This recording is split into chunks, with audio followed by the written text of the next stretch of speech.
આજે આપણે એક નવા ટોપિક સાથે આવી રહ્યા છીએ। એમાં આજે આપણે સ્વાધ્યાય 7.2 ના આગળના જે એની જે પ્રસ્તાવના એ વિશે આપણે ચર્ચા કરીશું। એના અંદર સ્વાધ્યાય 7.2 ના અંદર જે વસ્તુ ઉપયોગી છે, જેવી કે સંખ્યા રેખા પર અપૂર્ણાંક, અશુદ્ધ અપૂર્ણાંક, શુદ્ધ અપૂર્ણાંક, મિશ્ર અપૂર્ણાંક, તો એ બધા વિશે આપણે ચર્ચા કરવા જઈ રહ્યા છીએ। સંખ્યા રેખા પર અપૂર્ણાંક, તો સંખ્યા રેખા પર અપૂર્ણાંક કેવી રીતે દર્શાવો તેના વિશે આપણે ચર્ચા કરીએ। તો એક સંખ્યા રેખા બનાવી દો।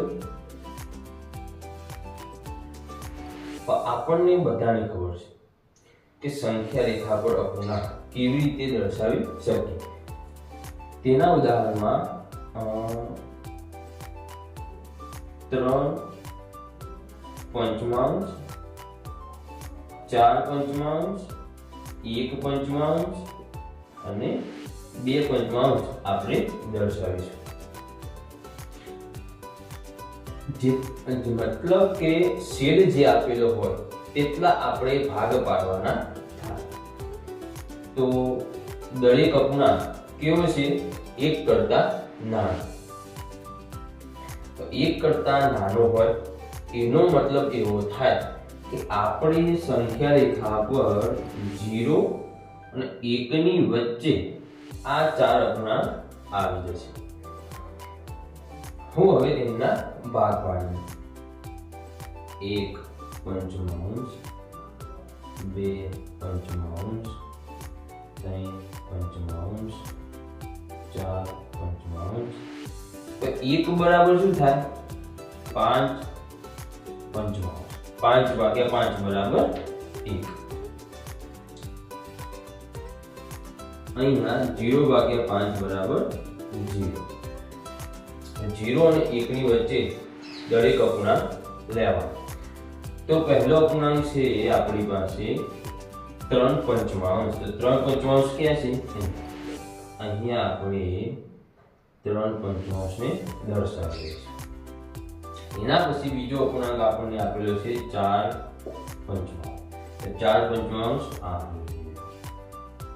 4 પંચમાંશ। એના પછી આપણને 1 પંચમાંશ આપેલ છે, 1 પંચમાંશ। એના પછી 2 પંચમાંશ, 2 પંચમાંશ। તો આવા જ બીજા ઉદાહરણ આપણે જોઈએ। ચલો બીજું એક સંખ્યા રેખા બનાવી દો।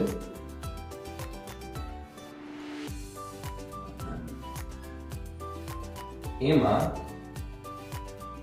1/3, 3/3, 4/3 અને 6/3। તો અહીંયા આપણને અપૂર્ણાંક જોઈને એક વિચાર આવે કે અહીંયા આ બંનેમાં 4/3 અને 6/3 એ બંને કેવા અપૂર્ણાંક છે કે જેમનો અંશ છેદ કરતા મોટો છે। એનો મતલબ કેવો થાય કે આ અપૂર્ણાંક બંને છે એ બંનેનો જવાબ 1 કરતા વધુ મળે છે। તો હું 1 કરતા વધુ મળે તો આપણે મોટામાં મોટો અપૂર્ણાંક કયો છે? 6/3। 6 ભાગ્યા 3 એટલે આપણો જવાબ મળે 2। તો હું સંખ્યા રેખા પર 0 થી 2 સુધીના અપૂર્ણાંક મેળવીશ। ચલો હવે 1/3, 2/3, 3/3, 4/3, 5/3, 2 બરાબર શું થાય? 6/3, 3 બરાબર। તો અહીંયા આપણા અપૂર્ણાંક દર્શાવી દીધા છે। હવે આપણે સંખ્યા રેખા પર દર્શાવીશું કે 1/3 એ અહીંયા 1/3, બીજો નંબર 3/3 અહીંયા 3/3। 3/3 બરાબર શું થઈ ગયા? 1 પણ તમે લખી શકો। એના પછી 4/3, અહીંયા મિસ્ટેક થઈ, 4/3, 5/3, તો 4/3 અહીંયા આપણને મળી જાય 4/3। એના પછી આપેલું છે શતૃતીયાંશ. શતૃતીયાંશ એટલે આપણા 2. આ રીતે આપણે સંખ્યા રેખા પર આપેલ બિંદુઓ દર્શાવી શકીએ છીએ. હવે આપણે જોવા જઈ રહ્યા છીએ શુદ્ધ અપૂર્ણાંક. તો શુદ્ધ અપૂર્ણાંક કોને કહેવાય? આપણા દરેકના મનમાં આ વિચાર આવે કે શુદ્ધ અપૂર્ણાંક કેવો હોય. તો અહીંયા આપણે જોયું કે જે અપૂર્ણાંક 1 કરતા નાનો હોય તેવા બધા જ અપૂર્ણાંકને આપણે શુદ્ધ અપૂર્ણાંક કહી શકીએ. તો જે અપૂર્ણાંક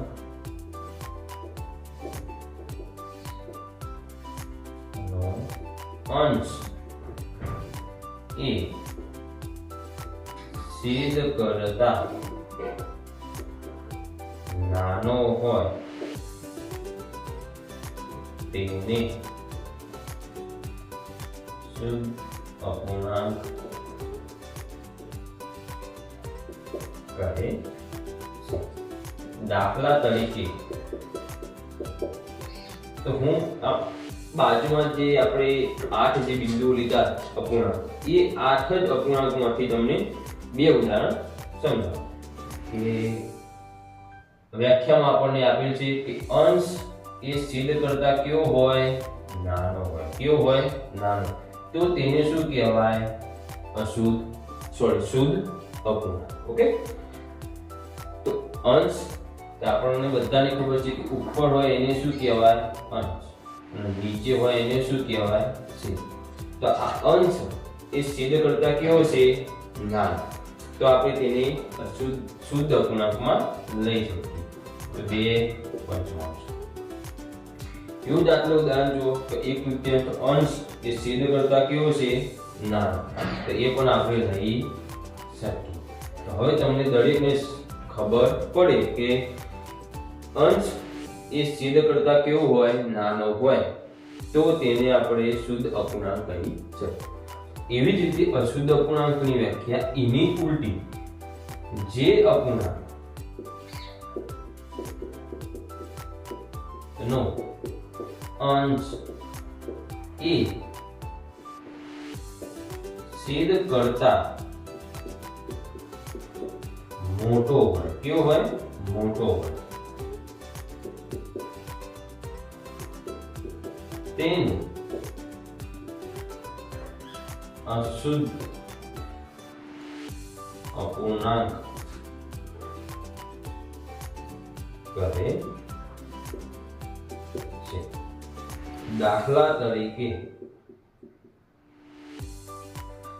અહીંયા આપણે 0 થી 2 ના વચ્ચે જે સંખ્યા રેખા દર્શાવી તેના અંદર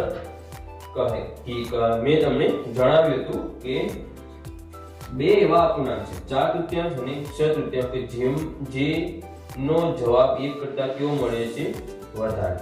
આપણે જોઈ શકીએ છીએ કે અહીંયા 1 છે, તો 1 ના પછી મતલબ 1 અને 2 ની વચ્ચે 4/3 પણ આવે છે અને 6/3 પણ આવે છે. તો આ બંને કેવા થઈ ગયા? અશુદ્ધ અપૂર્ણાંક. તો 4/3 અને 6/3 જેવા આપેલા હોય કે જેમનો અંશ મોટો હોય અને છેદ નાનો, અથવા તો અંશ એ છેદ કરતા મોટો હોય, તો તેને કેવો અપૂર્ણાંક કહેવાય? અશુદ્ધ અપૂર્ણાંક. એવી જ રીતે આપણે મિશ્ર અપૂર્ણાંક કોને કહેવાય? કે જે અપૂર્ણાંક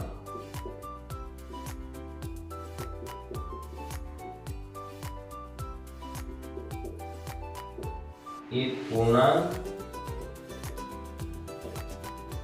અને બીજો અપૂર્ણાંક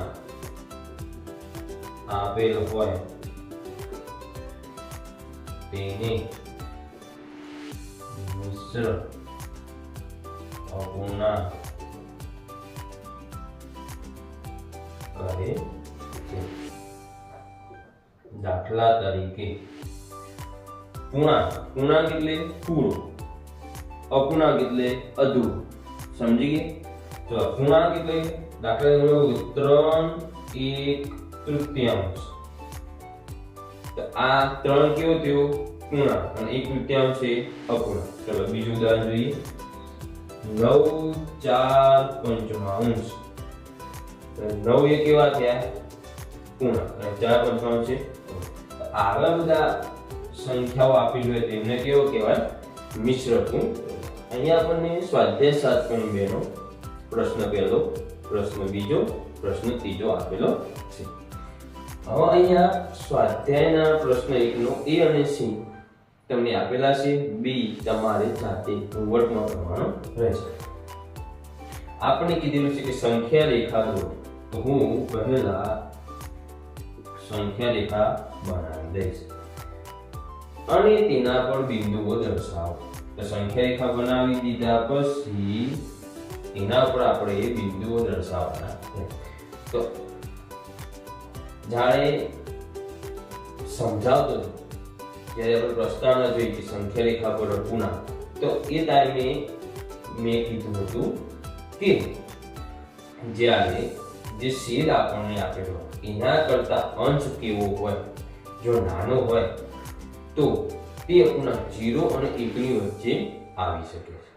ઓકે, તો અહીંયા જો 4/4 એટલે 1, 3 એટલે અંશ નાનો છે, છેદ મોટો. અહીંયા અંશ નાનો, છેદ મોટો. અહીંયા પણ અંશ નાનો, છેદ. તો અહીંયા બદલ 1 નીચે 4, અહીંયા 2. તો હવે શું કરવું? તો આપણે 1/3 છેદ 2 લાવવા 4 લાવવા માટે 2 વડે શું કરીશું? ગુણીશું. તો આપણને જવાબ મળશે 2/4. ઓકે, તો આના બરાબર આપણે 2/4 લખી શકીએ. ચલો હવે હું 0/4 = 0, 1/4, 2/4 = 1/3, 3/4 અને 4/4 = 1. તો અહીંયા મારી આ સંખ્યા રેખા બની ગઈ. હવે તેના પર બિંદુઓ દર્શાવી. પહેલું બિંદુ 1/3. 1/3 બરાબર કેટલું થાય? 2/4 પર લખી શકીએ. એક આર્યું આપણું શું થઈ ગયું? એક પહેલું બિંદુ. બીજું બિંદુ આપેલું છે 1/4. તો 1/4 અહીંયા રહ્યું, આ 1/4. હવે 3/4 અહીંયા આપણને મળી જાય 3/4.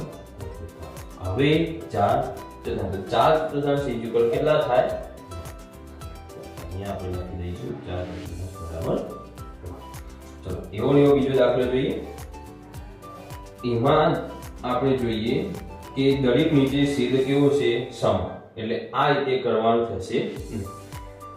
હવે એ જોવાનું કે શું સંખ્યા રેખા 0 અને 1 ની વચ્ચે હશે કે નહીં. એના માટે આપણે શું જોવું પડે? અંશ. અંશ 2, 3, 8, 4, છેદ 5 અને અંશ 8. તો અંશ એ છેદ કરતા કેવો થઈ ગયો? જ્યારે અંશ એ છેદ કરતા મોટો થાય ત્યારે સંખ્યા રેખા 0 અને 1 ની વચ્ચે આવી શકે નહીં. તો 8/5 એટલે કે 1 ના અને 2 ના વચ્ચે મળી જશે. તો અહીંયા હું દર્શાવી દઉં 0/5 = 0. અહીંયા 1/5, અહીંયા 2/5, અહીંયા 3/5, અહીંયા 4/5, અહીંયા 5/5 = કહેવાનું. અહીંયા સંખ્યા રેખા થોડી મોટી કરી દો. 6/5, 7/5, 8/5, 9/5, 10/5 કેટલા થઈ ગયા? 2. તો અહીંયા આપણી સંખ્યા રેખા કેવી છે? તૈયાર. હવે તેના પર એક એક બિંદુ દર્શાવે. ચલો 2/5 ક્યાં ગયા? આવી ગયા 2/5. ઓકે, પછી 3/5 અહીંયા રહ્યા 3/5. તેના પછી 8/5. આ 1 અને 1 ના 2 ના વચ્ચે મળ્યા, આ આપણા થઈ ગયા 8/5. એના પછી 4/5 એ રહ્યા. તો આ જ રીતે તમે A અને C મેં ગણાવ્યા. હવે તમે B જાતે કરી શકો. પ્રશ્ન 2, નીચે આપેલા અપૂર્ણાંક શેમાં ફેરવવાનું કીધું છે? મિશ્ર અપૂર્ણાંક. મિશ્ર અપૂર્ણાંક માટે આપણે બધા આ સૂત્ર યાદ રાખશું કે ભાગફળ